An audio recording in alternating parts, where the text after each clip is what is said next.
maintenant l'heure de passer à la question qui fâche.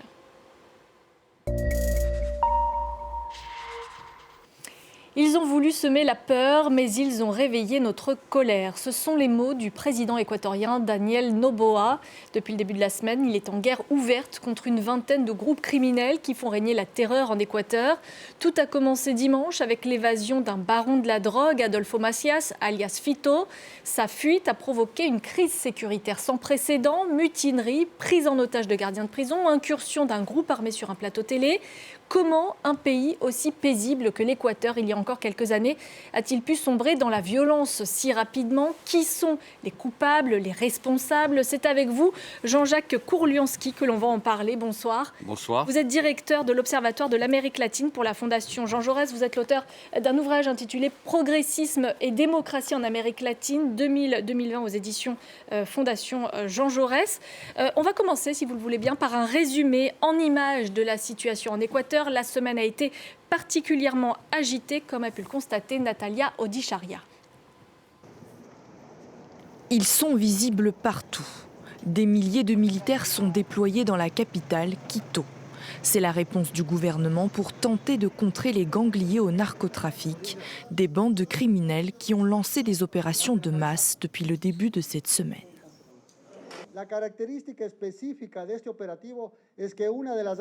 La particularité de cette mission, c'est que l'une des armes saisies avait été confisquée à la police nationale il y a plusieurs mois.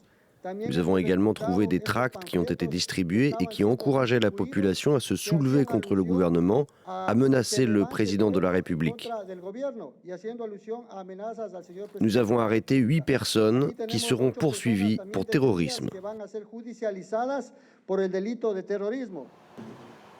Vague de violence dans les rues, mais aussi dans les prisons où la situation ressemble à un chaos généralisé.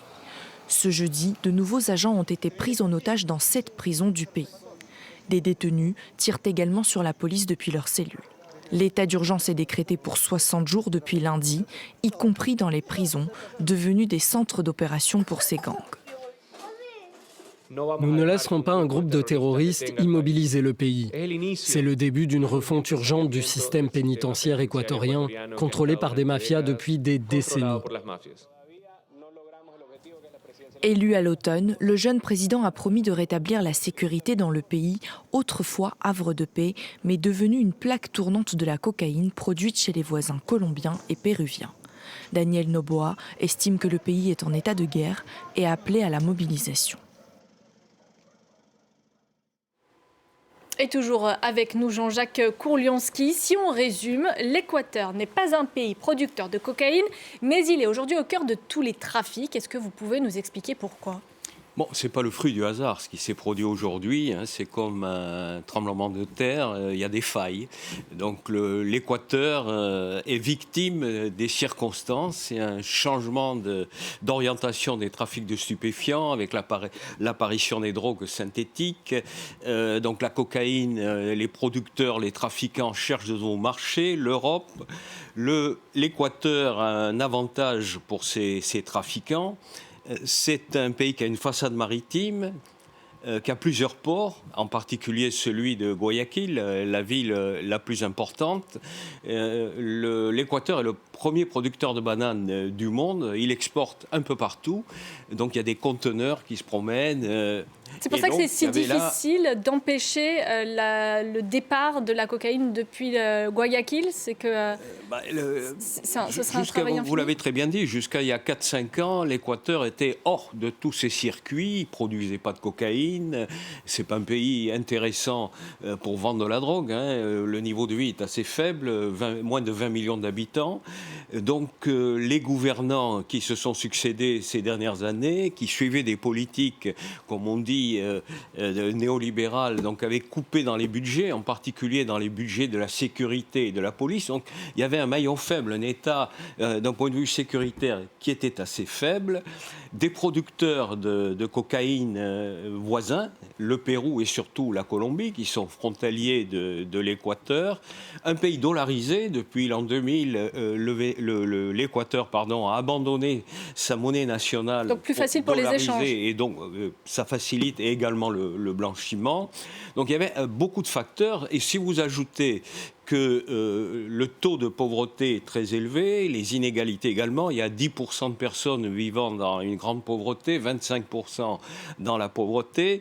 Donc il y a une main-d'œuvre disponible, en particulier chez les jeunes. On le voit dans vos reportages, en particulier les délinquants qui ont attaqué un studio de télévision étaient tous de moins de 25 ans et 2 étaient des mineurs.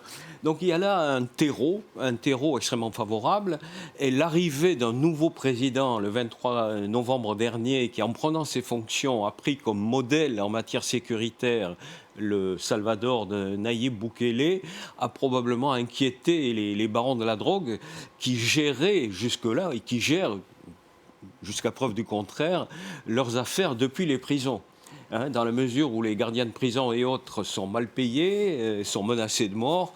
Donc il est très facile pour des délinquants de les convaincre. Ils sont sortis d'ailleurs par la grande porte. Lui, Fito, celui dont on parlait, qui a été le déclencheur, mais aussi l'un de ses rivales, qui était le chef d'un autre groupe qui s'appelle les Loups, Los Lobos, sont sortis tous les deux par la grande porte. Et donc ils ont essayé ces jours derniers de montrer à l'État, au nouveau président, de créer un rapport de force, montrer que bon, si on entrave leurs affaires, ils ont du répondant lourd en matière d'armement et d'influence et de capacité de nuisance dans la vie de l'Équateur. Sauf que le gouvernement veut laisser entendre que lui aussi a du répondant, puisqu'il répond par les armes à ces violences des gangs, et il a même fait appel, de ce que j'ai compris, à l'aide des États-Unis pour pouvoir faire ramener le calme dans le pays. C'est la bonne stratégie ? Par des décrets, reste à les appliquer.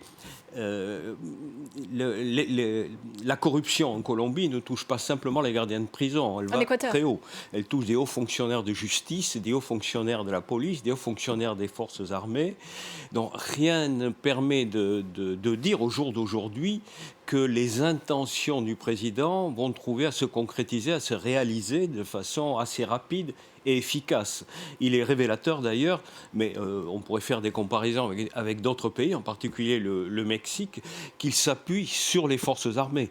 Ce qui veut dire qu'il considère que la police n'est plus un élément sécuritaire satisfaisant pour mener à bien ce genre d'action. Donc ce sont les militaires, des moyens assez lourds, qui ont été utilisés ces jours derniers par le président pour essayer de mettre en application son plan, qui comprend aussi, mais il l'avait annoncé pendant sa campagne électorale l'année dernière, la construction, comme au Salvador, de prisons de haute sécurité. Mais ça va prendre du temps. Il a annoncé le 11 que les plans pour la première des prisons de haute sécurité sont sur la table. Pour éviter des évasions. La construction va être mise en œuvre, mais c'est un lieu de détention pour 7 à 800 détenus, alors qu'il y en a plus de 30 à 40 000 actuellement dans les prisons équatoriennes. On voit un peu l'écart entre les intentions et la capacité à mettre en œuvre des contre-mesures de sécurité. Est-ce que cet actuel président, Noboa, il hérite de la situation de ses prédécesseurs ? Est-ce qu'on peut considérer que ses prédécesseurs, eux, étaient corrompus ? Ses prédécesseurs, le président qui l'a précédé est tombé. Donc le mandat du président Lasso a été interrompu parce que sa famille a été mêlée à une affaire mettant en cause des trafiquants albanais. Donc le président a utilisé une astuce institutionnelle, je démissionne, mais j'ai la capacité de démissionner également le Congrès. Donc il y a eu des élections générales, et le président actuel, c'est un autre problème, est mandaté uniquement pour terminer le mandat de son prédécesseur. Donc son mandat court jusqu'en 2025, il sera très court, il y aura de nouvelles élections, une remise en jeu de tout pratiquement, y compris les politiques de sécurité, en 2025. Mais pour répondre à votre question, effectivement, depuis 2018 et surtout depuis 2021, l'Équateur est descendu toujours de plus en plus bas. Essentiellement, il y a eu les principaux dérapages se sont produits dans les centres pénitentiaires, qui sont des lieux de rivalité entre bandes rivales, avec un solde de plusieurs centaines de morts entre prisonniers à l'intérieur des prisons, avec des armes blanches, mais aussi des armes à feu. Oui, parce que le taux d'homicide pour 100 000 habitants dans le pays est passé de 6 à 46 au cours des 5 dernières années. C'est une augmentation de 800%. Cette hausse de l'insécurité, elle est liée justement à la lutte des gangs entre eux. Est-ce que, on parlait de Guillermo Lasso, le fait qu'il ait légalisé les armes à feu durant son mandat, y est aussi par quelque chose? C'est le taux, 46 pour 100 000 habitants, c'est le taux le plus élevé d'Amérique latine. Alors qu'il y a des pays dont on parle plus souvent, la Colombie, le Mexique, le Venezuela, ces pays-là ont des taux de 25-26 pour 100 000. Donc effectivement, vous disiez de passer de 6 à 46, ce qui montre bien la rapidité avec laquelle la situation s'est dégradée, alors que parallèlement, l'État ne s'est pas doté de moyens de lutter de manière efficace contre cette montée en puissance de l'insécurité. Alors, les prédécesseurs du président actuel, eux aussi ont manié le décret, le papier, l'état d'exception, mais bon, ce sont des mesures, je dirais, de communication. Ils ont beaucoup parlé dans les médias, à la télévision. Mais ça veut dire qu'on ne peut rien faire finalement, une fois que des cartels de drogue sont installés dans son pays, on ne peut rien faire? Il est toujours possible de faire quelque chose, mais ça prend du temps. Et le temps des élections n'est pas nécessairement celui de la mise en sécurité d'un pays. C'est la raison pour laquelle le président actuel a pris pour modèle le président Bukele, qui au Salvador s'est trouvé dans la même situation. Il y avait des taux d'homicide extrêmement élevés au moment où il est arrivé à la présidence, et il a utilisé les forces armées et des moyens extrêmement brutaux. Et le taux d'homicide au Salvador est tombé en moins de 3 pour 100 000 habitants. C'est un taux, je dirais, européen, mais au prix des libertés publiques et de l'exercice de la démocratie. Donc on ne sait pas très bien ce que va faire jusqu'en 2025 le président Noboa. Est-ce qu'il aura les moyens de mener cette politique à bon port? Et 2, est-ce que s'il le fait, il ne va pas le faire au prix de la démocratie? Merci, ce sera le mot de la fin, Jean-Jacques Kourlianski. Merci beaucoup.